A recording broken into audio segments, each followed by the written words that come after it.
record here. All right, Dylan. Hey, thanks for joining me on the podcast. Good to connect with another THPN podcaster. Yeah, give me just 1 second. I had this and now I don't have it. Yeah. Well, and you just got off the ice too, so you got that going on. Literally just got off the ice. So, and I'm not going to be home anytime soon. So I'm just like pulling over in the car, brought the mobile set up, No the worries. mobile rig. I appreciate the dedication. Oh man, always, right? Yeah. So how was the skate? Skate was good. It was with a team out here. How the heck did I do this? Oh, is that what I did? Yeah, I was gonna say I see That's you what I great did. right there. Yeah. There we go. All right. I let my Ontario show every once in a while. There we go, bud. Yeah, a goalie and the Ontario side of you. So yeah, I mean, it's a miracle you're on. Yeah. All right. Yeah. So that's is that all right? That's not too bad, eh? No, you look good for a goalie. I'm parked next to a lamppost to give it some lighting. Yeah, hey, it works. Yeah. Yeah, Hollywood directors would be jealous of the lighting right now. Oh yeah. I mean, they always try to go for this shadow across the face look to make it look more Yes. ominous or mysterious, right? And so that's me just naturally. Yeah, lurking in the shadows, waiting to stop pucks. Right. Exactly. Yeah, The yeah. Walt's what goaltending. So you were just on the ice, not playing, but coaching. What level are you coaching? I coach a lot of different levels. This was a girls' double A team, and I'm not sure how it works. Around other parts. Are we live? Is this the podcast? Yeah, so I do let it go live just because hey, I work in marketing, so I know for SEO purposes it's good for me. But I post everything later on for the audio side of things. Oh, okay, but I'm speaking now for posterity's sake, is what I'm trying to. Yeah, yeah, Oh, okay. I thought we were just chit chatting. All right. Yeah. So I don't know how it works in other places, but double A is as high as girls hockey goes here, and okay. so yeah, there's a couple good goaltenders, and it's always fun to be on the ice with them. So when I was in college, I would work our summer hockey camps, and we had boys weeks, we had girls weeks, and the one thing I noticed in the difference between coaching the two is boys, you had to tell them to do the same thing over and over. Girls, you just had to tell them to do a bunch of different things. They got it on the first try, but then they did something else where you're like, no, we got to correct this. Where, it's really interesting going back and forth coaching the two I learned.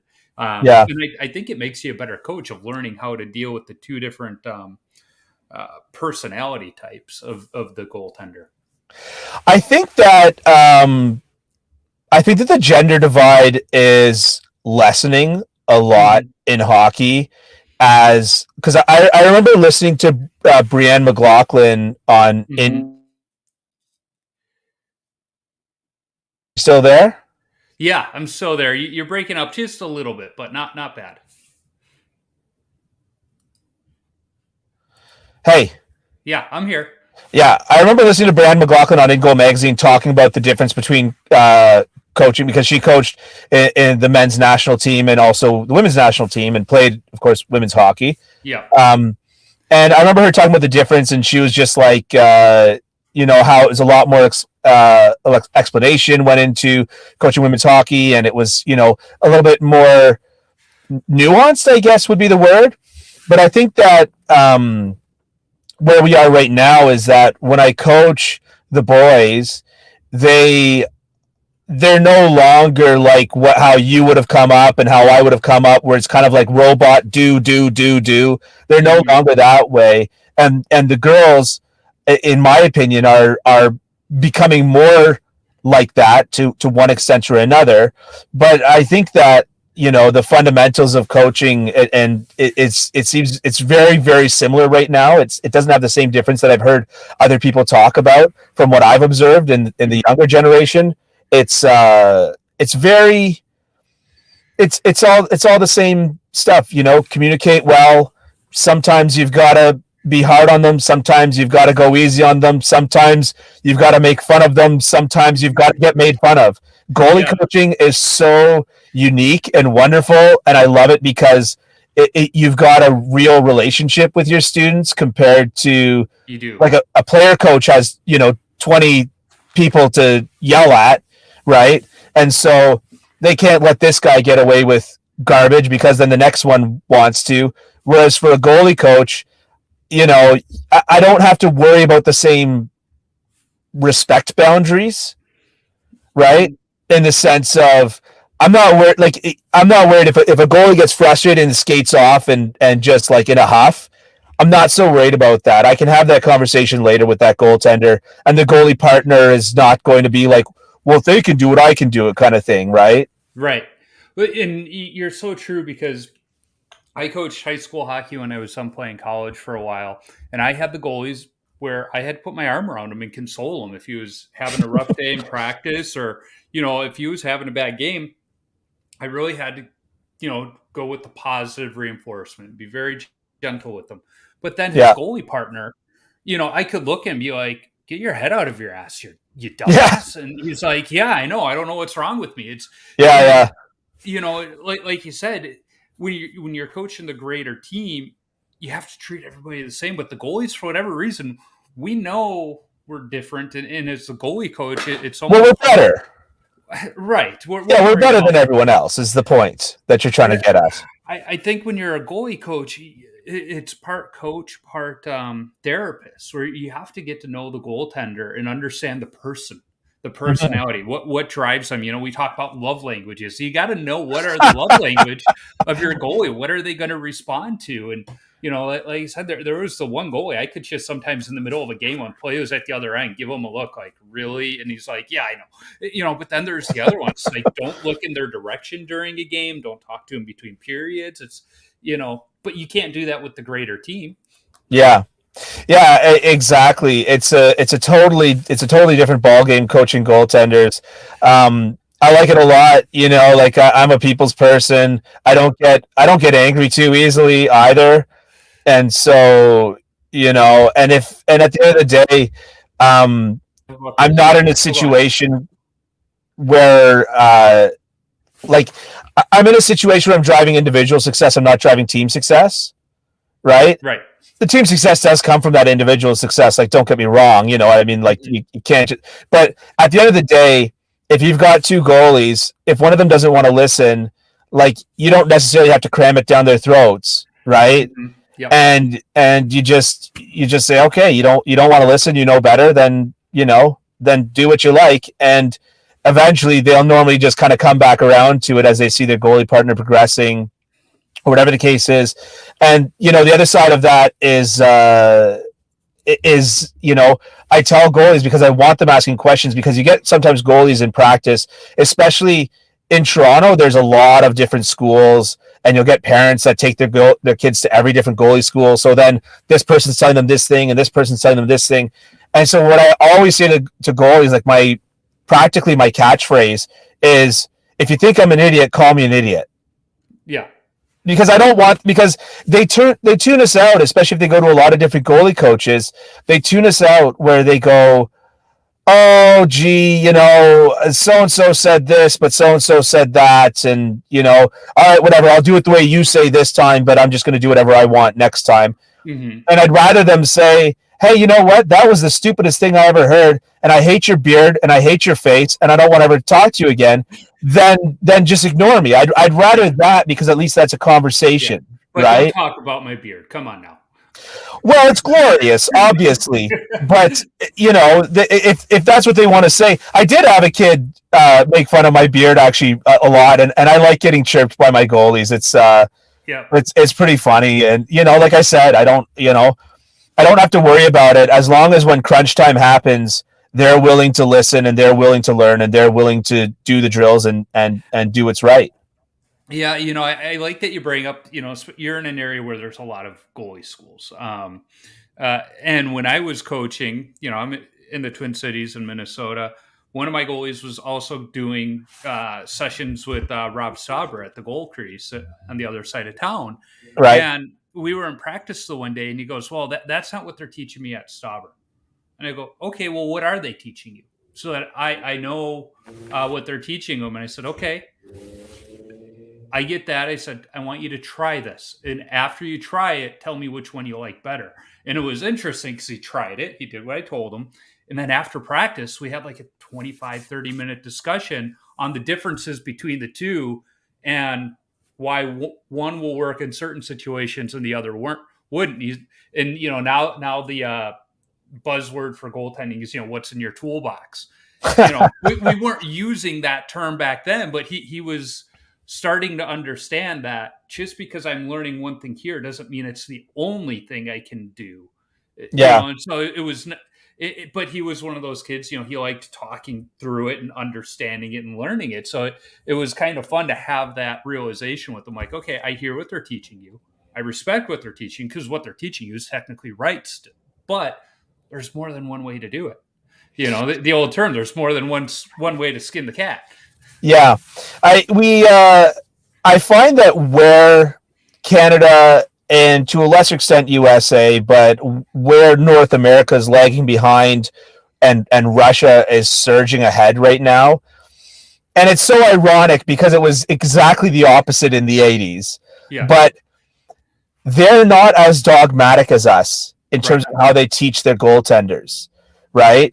And it's the reason why so many of the top goalies are Russian. They're not as dogmatic. They don't they don't quash every natural instinct that a goalie has. Yeah. And like I always think about like it's like the Tiger Woods effect, right? Like I remember in my 20s I decided to take up golf and I thought that I'd go take lessons and I tried a couple, golf schools and they were always like everything you're doing is wrong, swing the club like Tiger Woods. Yeah. I'm like, yeah, but I don't look like Tiger Woods. I'm not built like Tiger Woods. My body doesn't move like Tiger Woods. I Some don't have a people. red polo shirt.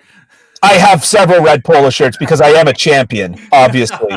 So, but like it's just at the end of the day, you know what I mean. And so like Mhm. after Tiger Woods reinvented the game, everybody was like, "I'm going to just break everything that you have and make you into Tiger Woods." And Right. then like Bubba Watson came in and won the Masters, and everybody's brains melted. All of a sudden it was like, oh, you can do something else. And so like when I tell my goalies like glove positioning, for example, I'm like, be comfortable and be neutral. And what's neutral to Mhm. you is not necessarily neutral to the other person. You see goalies hold their gloves way up high or way far forward, or like you see a lot of extremes in this position, and or way out to the side or too low or whatever. I'm like, I want it natural, and and within that natural element, like there's a sweet spot for you. The Mhm. way that I crouch in my set crouch is not going to be the same way as the way that you set crouch in your set crouch.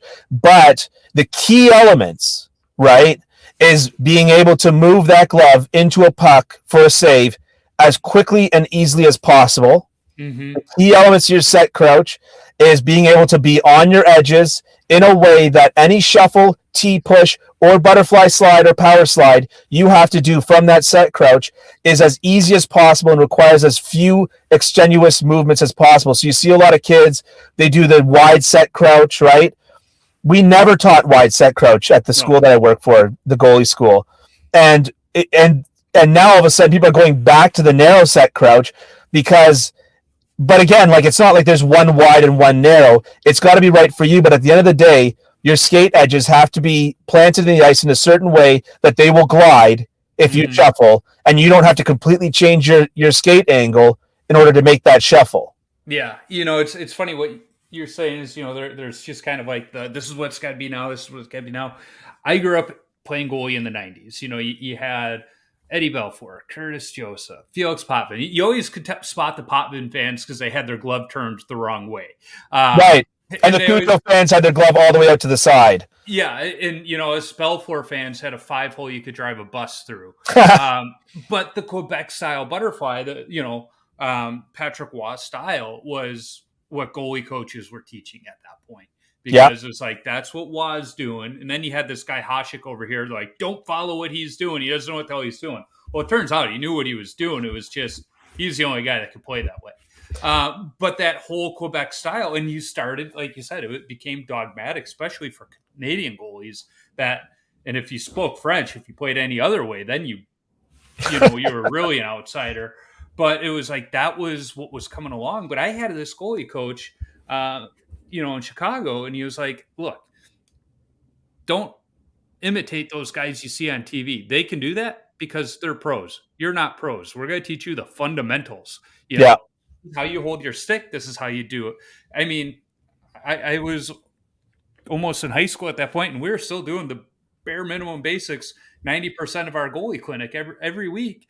And as I look back on it, it's like, how much did that helped me so much, even today in the beer leagues and back in college. It was like that gave me such a foundation where it didn't matter what style I played or how athletic I was, because I really didn't play a style. It was more athleticism. Because I had that foundation is why I was good, not because of how I reacted to the puck. But if I would have bought into that Quebec style, it wouldn't have worked for me. And, the whole idea was good positioning and blocking. Well, I never had good positioning. So I would have been horrible if I played it. I was just limber. I still am limber and quick, so that I was able to make up for my bad positioning. Well, it's funny that you mentioned positioning because we harp on positioning over everything else. Like I think about like Jack Campbell, right? Yep. I'm not a Toronto fan, by the way. I live in Toronto, but I'm not a Toronto fan. But Jack Campbell is kind of a great example of a goalie with excellent positioning, but an unorthodox style. And so when he makes these goofy saves, the what's in your toolbox sort of thing, like when he makes these weird looking saves, it all starts with the fact that he's in the right place at the right time. Now, then when he's struggling last year, pucks were going through him. I think that's the rib injury, right? Like I just think like when you've hurt your rib, I don't know what your injury history is, Joe, but Oh yeah. When you've got a cracked rib or something like that, every movement is just a millisecond of hesitation. And I'll tell you right now, that millisecond of hesitation won't get you through a beer league skate. No. Never mind, the NHL. But like we kind of overthink things, right? Like I'll give you a brief example. I was recently, I got a couple invites to some pro camps in the Fed, right? Down your way, the Federal Prospects Hockey League. Yeah. You would you want to be a teammate of Trav? Yeah, I saw that actually. It was I didn't go to the Motor City camp. I was invited to, but I didn't go to the Motor City camp. But one of the camps that I went to, we had each goalie had a period basically to play, right? Because there's several goalies at the camp. But in that period, because of course nobody knew each other for defense, I counted between 20 to 25 shots every period. Yeah. So you basically got a game's worth of action in a period, right? Right. And in the second, in one of the camps that I went to, we played 3 games. And in the second 2 games, I let in 0 goals for either game. Right? Mm-hmm. And I thought that was really good. That's like, 50 shots, 0 goals, right? When you put those 2 together, it's not a bad streak if you ask me, right?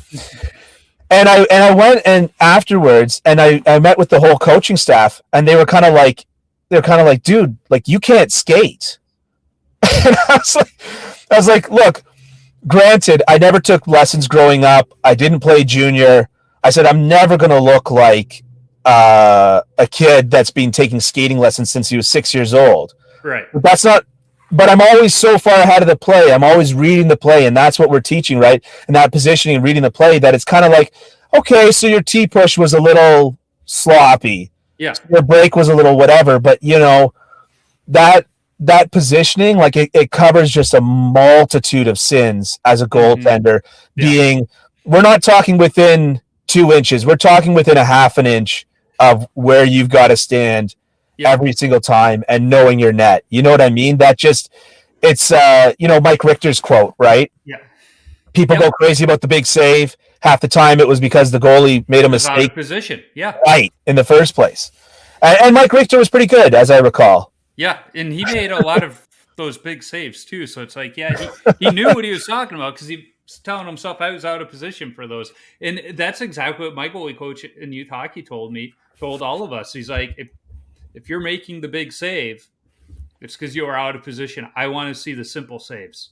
I want to see more simple saves. I don't want to see the big saves. And he would every now and then show up to somebody's game, and you know he would comment on how many simple saves you made because there's something really to that. And that was back in the day when the coaches were tying skate laces to the corners to teach you, the Yeah. positioning. I don't know if Yeah. you've seen the video that fellow Toronto guy Steve McKeegan has out talking about box control, and he just kind of has a projector and Yeah. has the goalie, and you turn around, it's like, wow, yeah, I just moved it this much, and I take up that much more net. Wow, that really drives it home, I think, for some goalies when they see it visually like that. The head coach at the goalie school, Dwayne Crocker, I met him because I started taking lessons and for the first time in my life, and I wanted to, see if there was something there. And he at one point brought an iPad out on the ice and Mm-hmm. put the iPad where the puck is and was like, treat the iPad like a puck, then turns on the selfie camera. And it was just amazing how just a little, just you move your shoulder half an inch Mm-hmm. and you're like, oh, that whole top shelf side is gone. And that's how he taught kind of the idea of getting into a shoulder save compared to a blocker save and stuff like that. It's so it's a similar Yeah. concept, for teaching that. But I mean, like, why was Jack Nicklaus the greatest golfer of all time? You know what? I'm not a golfer, so I don't know. I've heard this is like a quote, and I can't remember who said it, but I use this quote all the time, so it's pathetic that I don't know who said it. But Nicklaus was not the best golfer of all time because he hit the most eagles, and he wasn't the best golfer of all time because he hit the most birdies. He was the best golfer of all time because he hit the most pars. He always maintained consistency. He Mm-hmm. didn't bogey. He didn't double. I mean, obviously he did because he had a long career that spanned into like his Yeah. mid-70s. But like his baseline was so Consistent. good, right? And he never let things get out of control. And that to me, it's the hardest part of goaltending is maintaining consistency, right? It's the number one hardest part of goaltending. And the Yep. best way to maintain that consistency is like you said, the simple saves, right? You've got to make Mm-hmm. all of those saves. If you, Yeah. I remember Paul Campbell from InGoal telling me once that he was looking at the stats from ClearSight Analytics, and he was saying like the stats for when you let in like a bad goal of like less than point something expected goals for whatever it was, right? He's like your ability to outperform that bad goal is virtually non-existent. You could stand on your head all night and you have still a very small chance of winning the game. Mm-hmm. Yeah, it's crazy. I mean, as we get older and start playing beer league, it just becomes compounded. Um, it's crazy, and it was funny because my last game we had a bye this week, but my last game I saw 40 shots, and I'm like, all right, I feel good about myself. Yeah. Problem is, I saw 50 shots, and I'm like, okay. But I'm one of those beer leaguers. I put the GoPro up behind the net, and what I did feel good about is I the GoPro battery died before the game ended, but I have the what is it, the Brian DeCord Stop It Game Day app, where it tells Yeah. you the expected goals against. And past couple games have been like right on. It's like, all right, I let in 10, but because of the situations, the odd man rushes, the defense I'm getting, it's like, okay, I have to feel good about myself. I don't know if you ever listened to the uh, Goalie by Garmin podcast. They're short 10-minute clips when he was on his way to the rink. And one of them really hit me home. And I wish I would have heard it a lot earlier in my career, like maybe my freshman year when I was just getting shelled. And it's focus on what you can control, not not what you can, because Mhm. you can't control the team in front of you. You can't control your opponent, but you can control things like we've been talking about: your movement, your positioning, your attitude after a goal. Those are the things you can control. And once I heard that, it was kind of that aha moment, and it changed the way I look at games. Whether I played a good game, obviously I played well, but you know what? Maybe we won 5-1. How did that goal go in? Could Yeah. I have controlled it? But then at the same time, games like the last one where I let in 10, I'm like, okay, what could I control in those situations? And it just so happened to be, I knew some of the guys on the other team, and they're like, yeah, you didn't get much help back there, did you today? I was like, nope, but I still have a smile on my face because I felt good about the way I played. And Yeah. that becomes a big thing, I think, that young goalies aren't necessarily taught. They're overlooking that at times. Some of these goalie schools of, what are you thinking after the game of your performance, and how honest are you about it? Because there were times maybe I wasn't as honest with myself as I should have been with how bad it was. Right. I mean, here's the thing, right? Is that it's the hardest thing with goaltending is balancing results-based analysis with true analysis, Mm-hmm. right? I'll Yeah. give you an example. I'm not a basketball guy at all, but Same. my brother's a basketball guy. And so we went to a game for Raptors 905, which is the farm team for the Raptors, and Mm-hmm. they're playing Boston's farm team. And a friend told me to buy tickets to that game, and because the big prospect was there. And when I say big, I mean literally. His name's Taco Fall or something like that. He's like 7'4", right? Mm-hmm. And everybody's all excited to see this guy. And I was like, wow, this is going to be kind of cool to see this guy in person. And it was very cool to see the guy in person. But I turned to my brother and I was like, is it just me or does he suck? And this is years ago before he cracked the NBA, and now kind of people know that he sucks. And it wasn't because I know anything about basketball. I know nothing about basketball. Right. All I know is that a 7'2" guy stood underneath the net about 15 times and didn't come up with a single rebound. And Yeah. so that's results-based analysis, Right. right? All I know is that this goalie has, and I'm going to say that the hated stat, all I know is that this goalie has a 5 goals against average, Right. right? And so now people hate goals against average. I hate it. I don't want to hear it. That's not a goalie stat. That's a team stat. And to an extent, I agree. But if you consistently on different teams always have a high goals against average, sooner or later, what are you doing here? Yeah. Right? So we have to control that results-based analysis with, you look at like how many goalies have we seen come through the NHL that have every tool to succeed. They're the best skaters, they're great positionally, and yet they can't seem to get their head around stopping that one shot, that one extra shot, that whatever that might be, whatever that might look like for those goalies. The bottom line is that, some goalies we get excited to see because of how they move, how they skate, how they stand, what they do, and yet they can't hack it in the NHL. But it's the Derek Jeter argument. I think it was some MIT kids did an analysis of his play, and some argue he's one of the greatest shortstops of all time and multiple championships and everything else. But statistically, he was an average to below average shortstop. But when it mattered, he was exceedingly far above average. When it mattered, that's what, that's when he really performed. He made plays nobody would have ever thought of. I mean, that iconic play where he's on the first baseline with the flip to get the tag at the plate. There's no reason a shortstop should be there, but that's what made him great. That's what made an average shortstop great. Yeah, I mean, like you're talking about the ability to be a gamer. Yeah.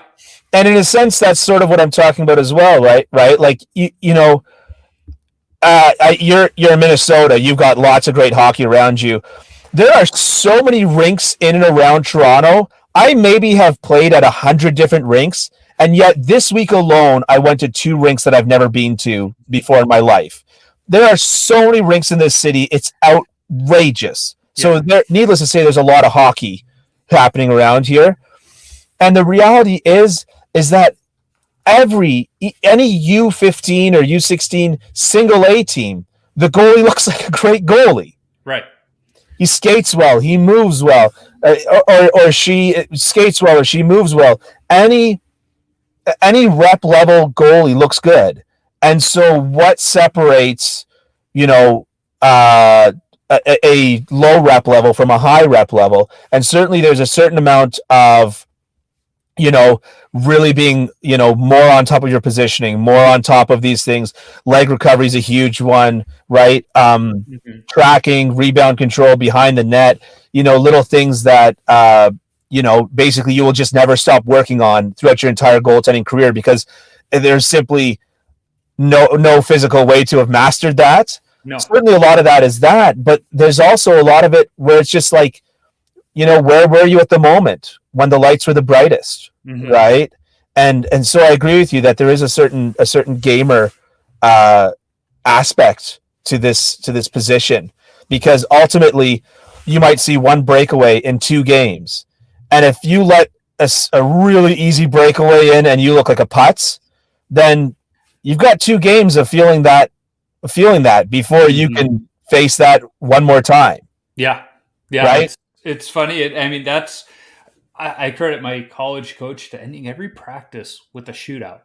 So I got, 20 years after college, I still have extreme confidence when I get a breakaway. I'm like, all right, here we go. I've got this. And, I would say 9 out of 10 times I stop that breakaway.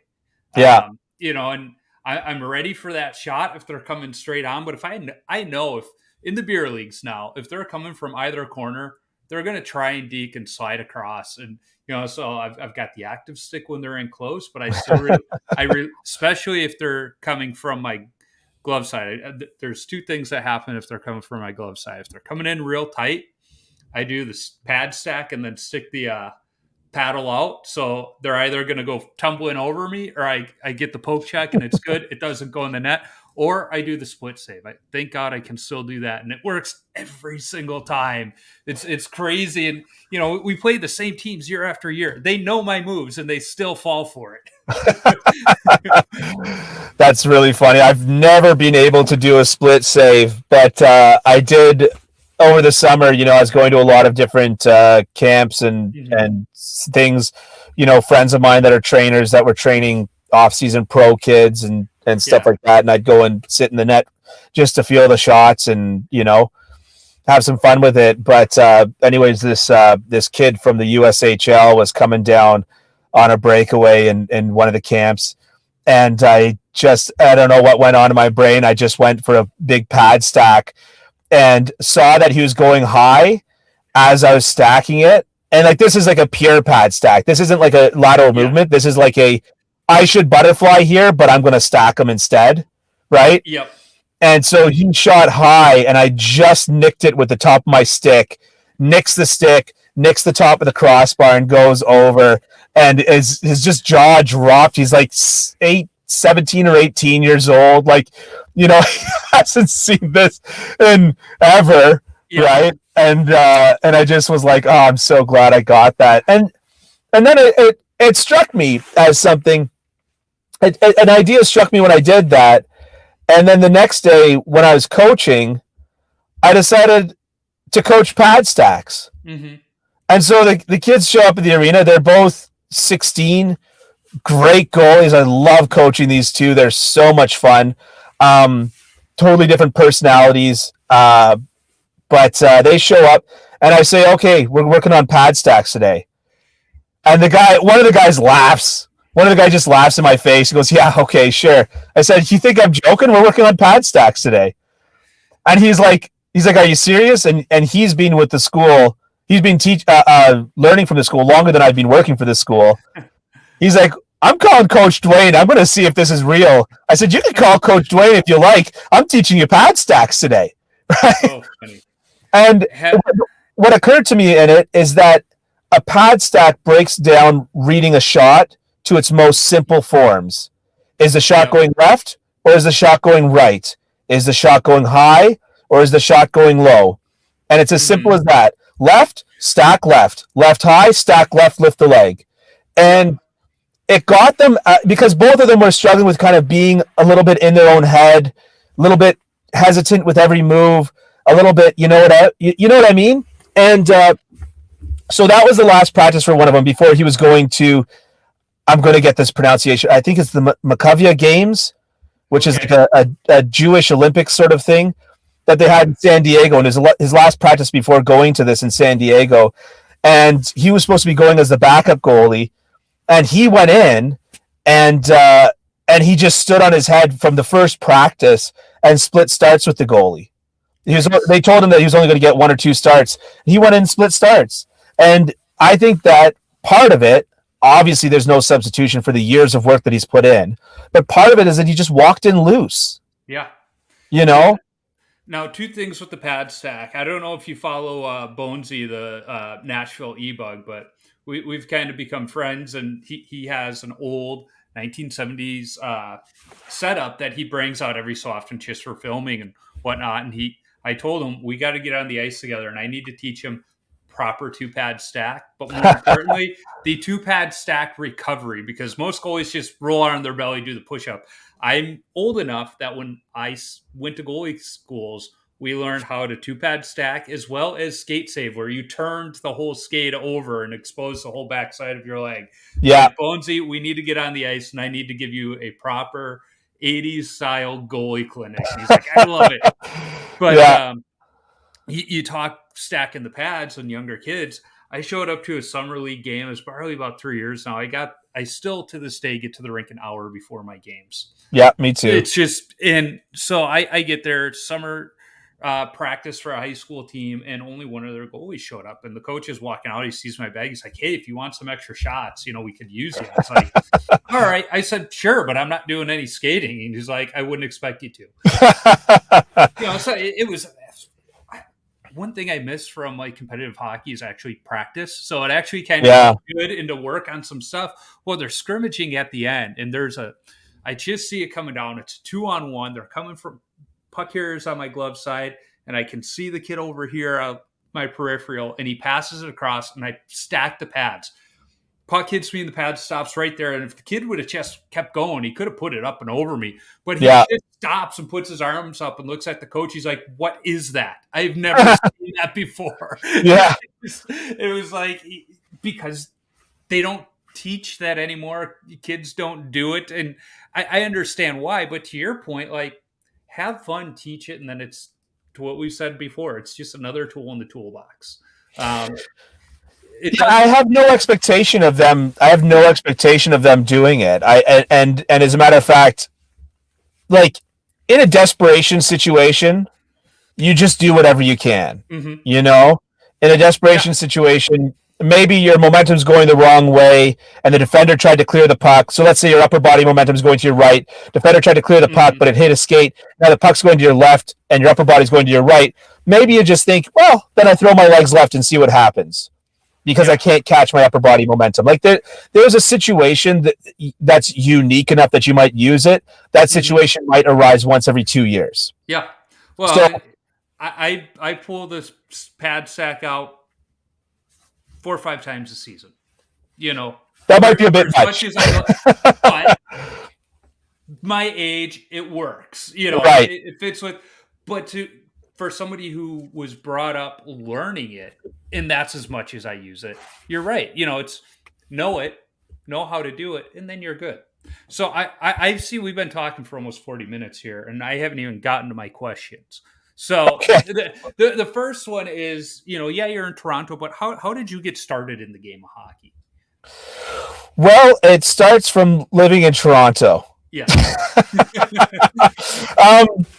Actually, it's a birthright. Exactly. That's why I lose everywhere I go as well. Actually, it's my dad had no interest in sports whatsoever. Mm-hmm. I always laugh. I'm like the one kid in the world. Like it's just the exact opposite of every kid that wants to do music or band or jazz or something like that. Their parents push them into sports. Mm-hmm. I always wanted to do sports, but my dad was into like musical theater. So like I can sing to you almost every show tune in the book. I can do Officer Krupke. I can do all this stuff. But I wanted to do hockey, right? Hmm. And my dad wasn't keen on it. So when my parents split up around 13 or so, um, my my mom was more keen on hockey, and it was kind of a okay. Well, you're going through a rough time. What do you want to do? And I was like, forget just hockey. It's like hockey, football, boxing, everything. She drew the line at boxing. She's like, you're a few brain cells away from, we should just keep as many as we can. Yeah. Next thing you know, I'm hockey, football, varsity rugby, all the rest of it. And, it just, obviously hockey night in Canada is just such a huge part of my childhood. Hmm. My brother made a little rink in our backyard, but we've got Toronto real estate. So the backyard, like the rink was literally like 12 by 12. So a lot of battle drills in the backyard with my oldest brother, who's 15 years older than me, David. I credit him a lot for this, but eventually hockey's an expensive sport, Yeah. and sort of I got priced out of going further, and that was sort of that always stuck with me, and then in my mid 20s, I just thought I'm gonna get into the sport somehow, you Hmm. know, and that coaching, learning, teaching, and shoot, I got like pro camp whatever's, and I'm playing around the city. Like I was out with some friends playing, and then the Oshawa Generals OHL team came over and was like, "Hey, can we use you for some scrimmage?" Hmm. Yeah. Gee, let me think. Yeah. Well, that I was in college. It was summer between my junior and senior year. I was home in Chicago, interning at ABC News. And what was great is guys interning with, we met playing pickup hockey at the one rink right by the United Center. And we typically worked evenings. So I could go to the lunchtime pickup hockey and then Right. take a shower. And what was nice is my dad was working, he was a Chicago fireman, and he was working in the Office of Emergency Management at the time, and their offices were across the street. So I would drive down, play hockey, throw my hockey bag in his car so he could take it home, and then shower up, head downtown, and do my internship. Well, it was about maybe the Your summer. dad must have loved you so much to let you throw your stinky, sweaty, smelly, still wet pads into his car Oh to yeah, sit there. yeah. Well, in the summertime, nonetheless, and so sitting in the Oh car yeah, in the sun. just baking. But nonetheless, what he did love is that I was skating over his lunch hour, and he would walk across the street and watch me skate. And this comes in handy because it was about the second week that Billy Zito, he's now the GM of Florida. He was a player rep at the time, and he would skate with us. But some of his guys started coming out to open skate, or pick up hockey with us. But we had the one guy, he was a carpenter, and he was missing, these three fingers. So it's not like he was a good stick handle or a shot. We had Father Yeah, Murray, a 72-year-old retired Navy chaplain, out there with us. So, Billy's guys that were playing in the NHL and the AHL, they weren't getting much out of those skates. So they got the ice time ahead of Rat Hockey. And I'm coming off the ice, the next week, and Brad Norton comes up to me. He's like, "Hey, do you want to come early tomorrow and skate with us? We need a goalie." I was like, "Yeah." And so the rest of the summer, I'm skating with those guys, and it was great going into my senior year. Like I never was more prepared for a tryout than that year. yeah. But it was just so cool to have Dad walk across the street at lunchtime and see me on the ice with these guys. And I'll never forget that feeling. I was down at the one end. Brad Nort or Joe Corvo, who played, you know, uh, he played in a couple teams, but he played in the Stanley Cup Finals and everything. He's coming down on a breakaway, and these guys are competitive, so he's just looking to light up this college kid. And he makes a move. I pull out the split save, and I just stop him. The both benches erupt. He's hitting his stick against the board because he's so pissed off, and I just look up at my dad, and the smile on his face, it was one of those moments. It's like, all right, this is pretty cool. Doesn't matter if I go any further in the game, and I didn't, but it was like, I can say I stopped an NHL breakaway, and my dad was there to see it. You know, Those are the special memories, eh? yeah, and it was that Yeah. same skate that Steve Martin. He kind of bounced up and down. He's chasing Rob Brown, who won a cup in Pittsburgh. He's chasing him, back checking on a breakaway. Well, he gets Brownie right before he gets the shot off, and Brownie just loses his edge. Me, Brownie, the puck go into the net and slide all the way back to the boards. And he's on top of me, giving me a bear hug, just laughing. And finally, like the dust settles, he's like, "Are you okay?" I was like, "Yeah, but are you okay? Because you can't stop laughing." But it was the same skate. It was pretty fun though. Yeah. But so you get into hockey, for the obvious reason. You're born in Toronto. Mom finally lets you play, and then you get back into it later on. What drew you between the pipes? I'm an idiot. Is the honest truth here. Like you've watched like Wayne's World, right? Oh God, yeah. Yeah, Yeah, Mike Myers grew up in Scarborough. yeah, I grew up in Scarborough. I live in Scarborough. I'm a lifelong Scarborough boy. I went to school with Wayne Simmons and Tyler Toffoli. It's this is so the whole car game on. That was Mike Myers telling the story about growing up in Scarborough, right. right? Hmm. And so I remember, when you're a little kid, everybody wants to be the goalie when you're a little kid, right? It's the cool pads, it's the cool Yeah. position in road hockey or floor hockey in school or whatever the case is, but everybody wants to be the goalie. And at some point or another, everybody stopped wanting to be the goalie, but nobody told me that we'd all stopped wanting to be the goalie. And I was just like, I get to be goalie again? This is great. And so, I just coming up playing ball hockey. And then when I finally got led onto ice hockey, it's like, it's kind of like the old, the Mighty Ducks was coming out at the time and stuff Yeah. like that, where Goldberg couldn't skate. And it's just like, I'd never even really skated before. And it's like, wow, geez, I wonder what position I'll pick. Yeah, yeah. So you become a goalie. You had to have been in a hit in the locker room, being a show tune singing goalie. Uh, there are aspects of myself that I might not have divulged to a bunch of testosterone-driven 15-year-olds. But at least now in the That beer way. league, you can let the show tunes fly, and Oh, it's hilarious. My mouth never stops working when it's the hardest working aspect of me when I'm on the ice. That's for sure. I think of Nick the goalie, who I'm working on getting on the podcast. He's the one that has the videos where he's just talking. Yeah. I could see you mic'd up, just singing in the show tunes throughout the game. Well, you know what? For the longest time, and every goalie has a trick to calm themselves, and for the longest time, it actually was show tunes. And so, guys coming down on a breakaway, and here I am, it's just a bringing up key that gets us out of hand. Our mothers all are junkies, our fathers all are junks. Golly Moses, glove save. So, and it was show tunes that I used for a while. Then it became an Emo Phillips joke. I don't know if you know the Emo Phillips comedian. Yep. I would use the joke that it's just like my favorite joke of all time. My principal said, "Emo, I could expel you." And I said, "You'd have to catch and eat me first, you weirdo."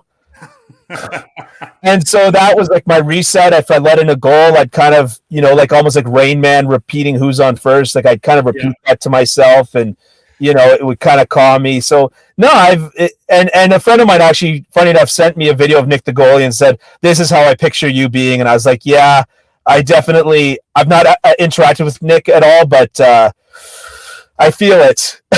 Yeah, your kindred spirits. It's funny, when I was a kid, I would sing, when play was at the other end during stoppage and play. In fact, when I was in high school, we had Gary Presley, the Chicago Cubs organist, would play at our home games.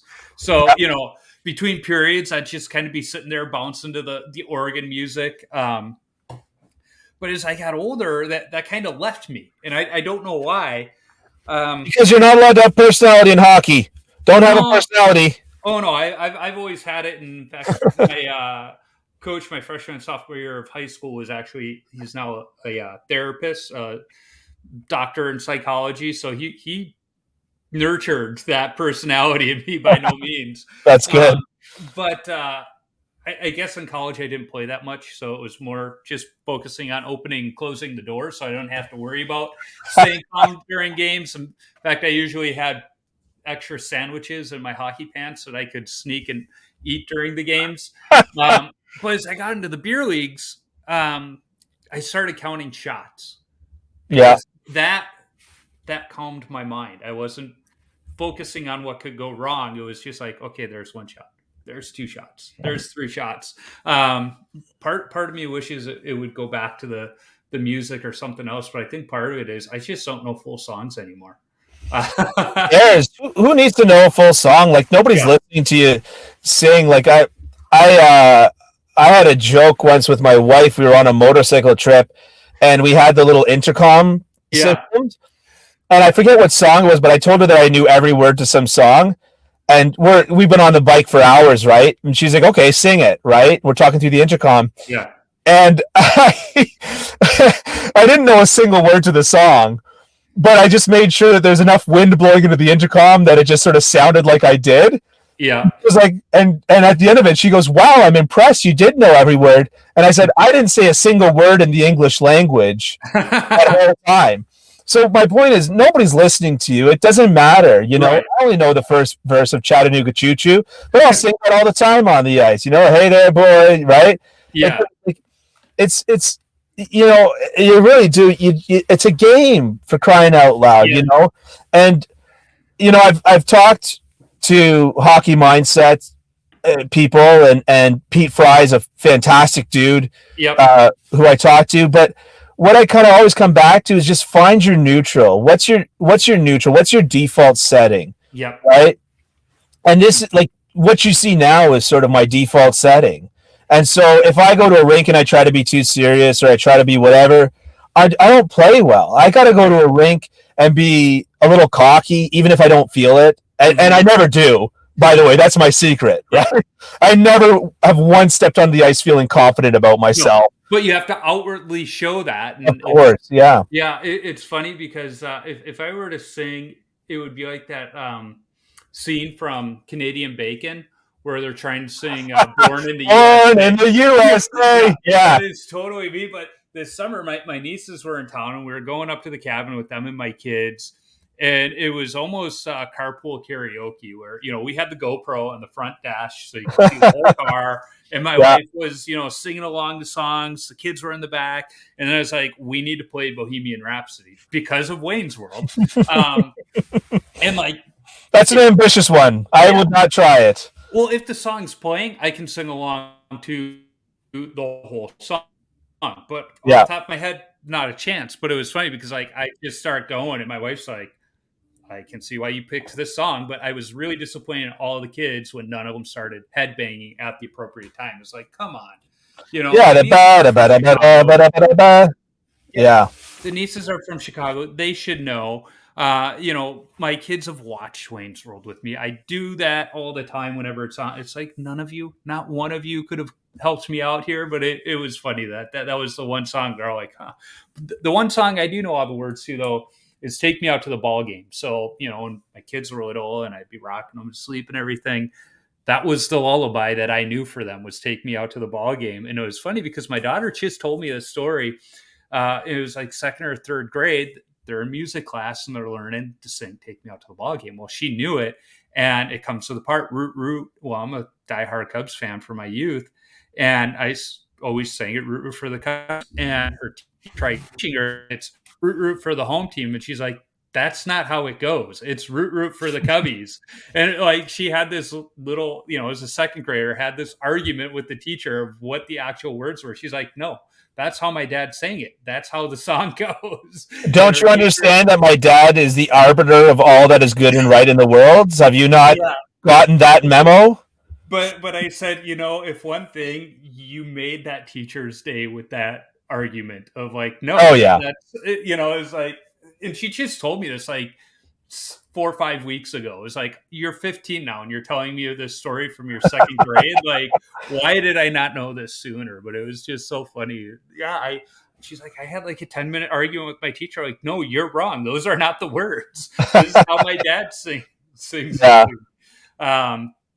So I want to be mindful of time because I have a feeling we could talk all night. And I mean, you were on the ice. You probably want to get home to your wife and whatnot. Yes. My phone's also at 17% now. Yeah. And I mean, we haven't even talked about the podcasts you have. So real quick, what podcasts do you have so we can get people listening to that as well? Yeah. So Ken Campbell, legendary hockey writer, has written for the Hockey News and the Toronto Star, and he now has a Substack, Hockey Unfiltered. And the podcast is also called Hockey Unfiltered. We tend to look at a few different teams or a few different storylines every week, and he's just that guy is just a ball of energy. He really is. Like I've never been considered the strong silent one, but put me in a room with Ken Campbell and I'm the strong silent one. And he's super just really energetic, really entertaining.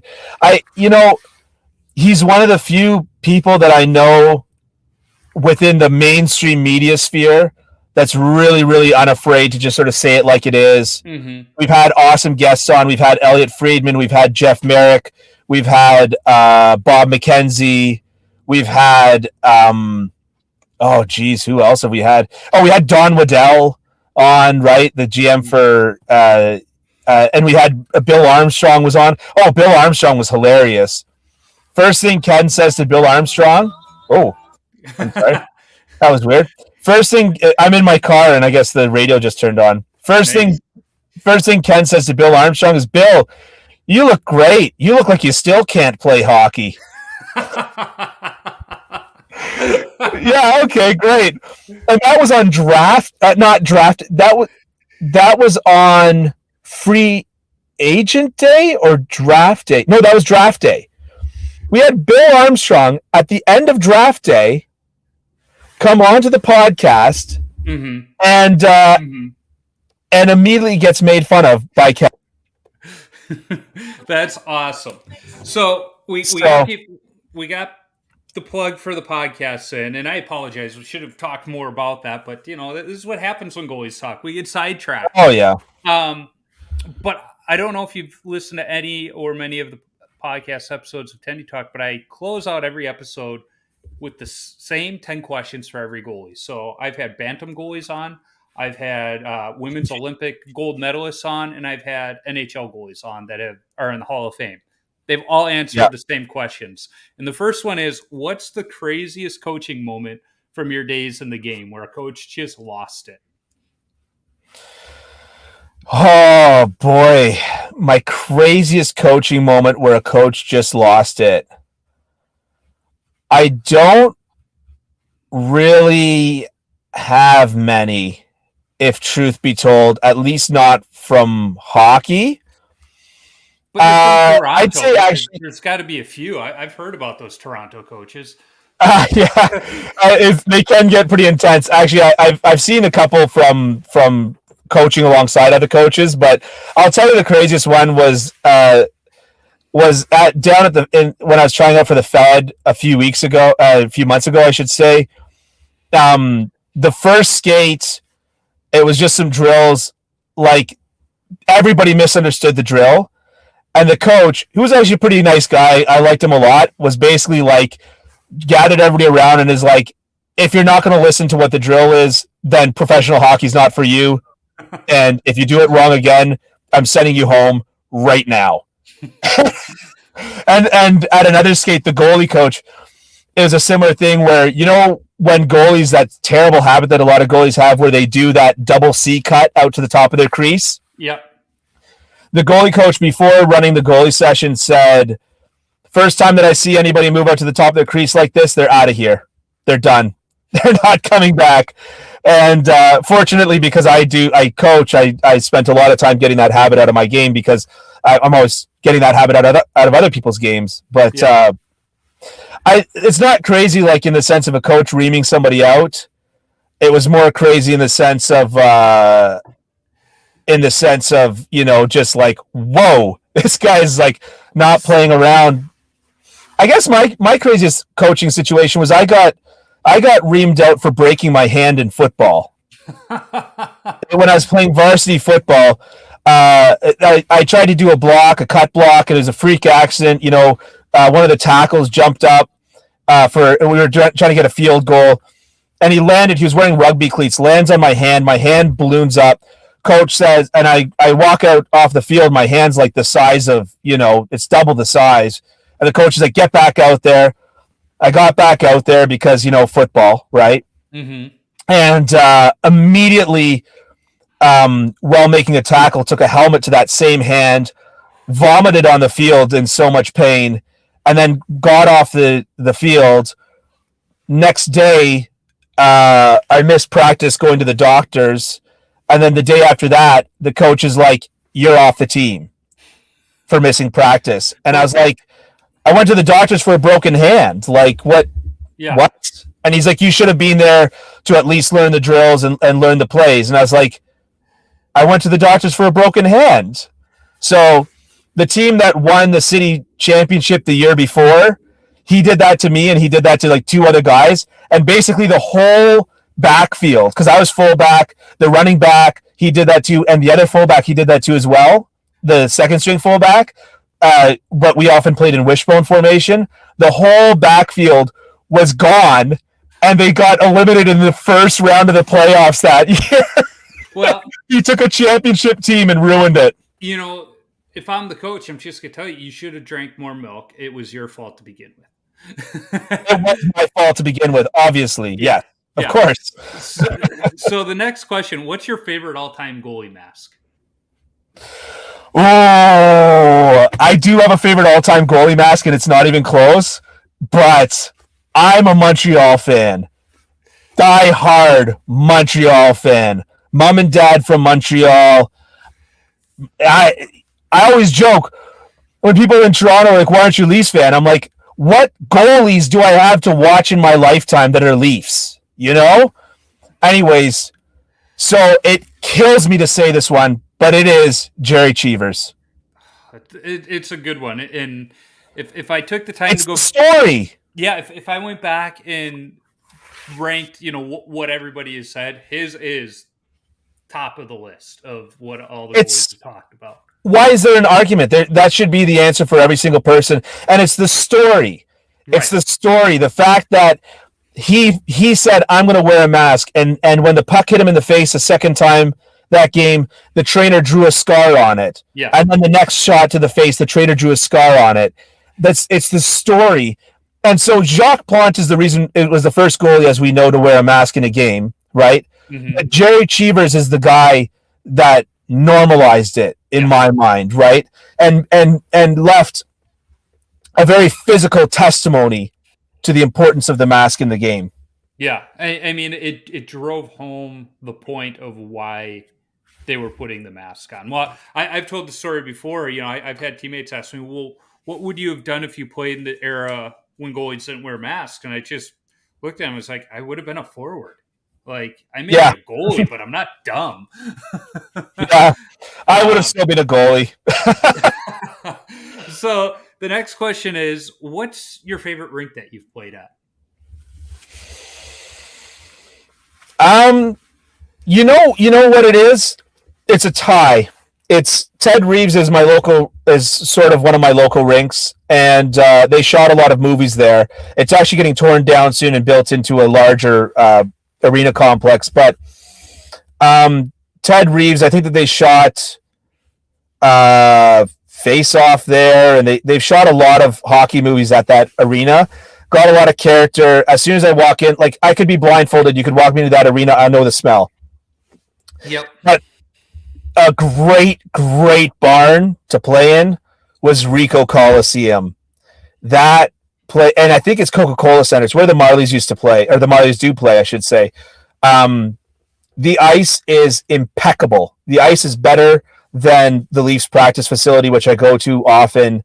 The ice is impeccable, and the atmosphere and watching games there is fantastic. And it's an old building. I love it. Ricoh Coliseum, it would be tied. That's awesome. It's funny that, the first one, most of the goalies there's some emotional connection. I think every single one of them, like you said, could close your eyes and they can smell that rink, even if they're not there. They know that Now, is smell. that a good smell or a bad smell? That's a philosophical question. Yeah. Yeah. Yeah. Oh, that's the black mold that's only native to the my home arena. It's a bad smell that brings up good memories. So Oh, therefore, there you it's a go. good smell. Yeah, there you go. um, Yeah. so, what's your favorite stick that you've used? I still use Sherwood 530s. Okay, I'm a Done. fellow wood stick guy. Well, foam core guy. I'm still holding out. I don't like the composites. Eventually, I'm going to have to use them, but I like the heavier wooden foam core sticks. How the heck else are you going to break somebody's Achilles tendon? Yeah. Well, and Obviously. I mean, that ends the argument right there. I think everybody should go back to wood sticks. Yeah. So what's your I'd favorite? say that I've let in like 1 or 2 goals because my blocker was just a little slow. Yeah. But it's like it's not like a straight shot to the blocker. It's like I'm down and the puck's flipping over me, and I try to get my blocker up there. Like it's always a freak situation when I let in a shot that I can kind of blame on the wood stick. But I like the way that it feels a lot better, and I'd say that it does more good than bad for me. And I've tried composites several times, but I just always go back to the Marty Brodeur Sherwood 530s. Yeah. So the last stick I got was actually a Colin Delia Pro Return Warrior. And it's Oh yeah, interesting because it's a much shorter paddle than I'm used to, but I wanted to try it because the thing now is the shorter paddle for when you're down. I'm like, well, I'm kind of down often, so that makes sense. But it has a trigger grip. I'm never going back. oh yeah, I love the trigger grip. I'm a convert. yeah, When that stick breaks, I'm keeping that stick as my template so I can just put the router in there with the flush bit and cut it in yeah. my next stick if it's not on it. Perfect. So the next question, what's your favorite youth hockey memory? I'd say my favorite youth hockey memory is it's going to Roger Nelson had a camp here Mm-hmm. close to Toronto in a smaller town called Lindsay, Ontario, which is about an hour and a half outside of the Greater Toronto area. And I couldn't skate when I started playing, and this was one of we really tried we tried and unfortunately it just got too financially cumbersome. But the first year I went there, I did okay, and the second year that I went there, which was the last year that I went there, you're staying at a dormitory, at a college dormitory. You're like 15, and not only was it so fun playing the hockey and doing the tournaments and all that stuff, the shenanigans were great. They were great in the sense that like they never really crossed the line. Like I had long hair at the time. Some guys tried to break into our dorm to cut my hair from another team. And I was sharing a room with a big old farm boy from up northern Ontario. And when they got in the room, they accidentally went to his bunk and he cracked him one kid in the head. And they all went scampering off before I even got out of bed. But you know what I mean? Like nothing like, it was just that moment where I just kind of like, I was a socially awkward kid. And it was just this moment where I was like, okay, this sport is like, I can get along with the people and all the rest of it. I'm sorry, I'm going to have to hurry up the questions. I'm at 8% battery. No, and we're almost done. So the next one is, what's the best chirp you've heard on the ice, off the ice, directed at you, not directed at you? I've got it. I've got one. There's one very obvious one. And when I was in the Fed for the tryout, for the camps, the average age of the players there was about 19 to 23. Mm-hmm. Okay? The oldest goalie was probably about 27 or 28. So after my period, I'm skating over to the bench, and I'm taking my good old time, and I'm being all brash about it. I just posted a shutout, so I'm feeling pretty good. And I get over to the bench, and I was like, sorry about this, boys, but I'm raising the good-looking factor of this bench by about 30%. And one guy shouts back at me, yeah, the average age, too. That makes me want to try out for the Fed just to raise the age of the whole team by about 10 years. um, That was a good one. They got me good. yeah, that is a good one. So, what is the worst post game beer you've had? Don't drink. Good for you. So that then I'll change it. What is the worst post game beverage? I don't know. I tend to down my water bottle and then fill it up and down it again. So I don't know. Water's always good. Yeah, for me, I don't like BioSteel. I don't like Gatorade. I just remember the old Powerade when it was still carbonated. Somebody gave that to me after a game once, and I was like, "What are you doing to me? This is terrible." So when you tape your stick, do you go heel to toe or toe to heel? Heel to toe. Actually, not really heel to toe. I go one letter down from the Sherwood lettering, Okay, and I go around same Jose here. Theodore style. Yeah, I still tape that whole thing, and like I say, it's because I grew up using Christian sticks where you had to do that to preserve the stick, and it's not much of an issue anymore, but it is what it is. So, two questions left. What's your favorite number to wear and why? 90. Why 90?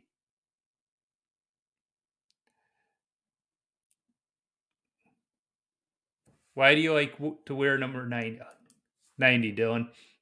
I think we may have just lost Dylan.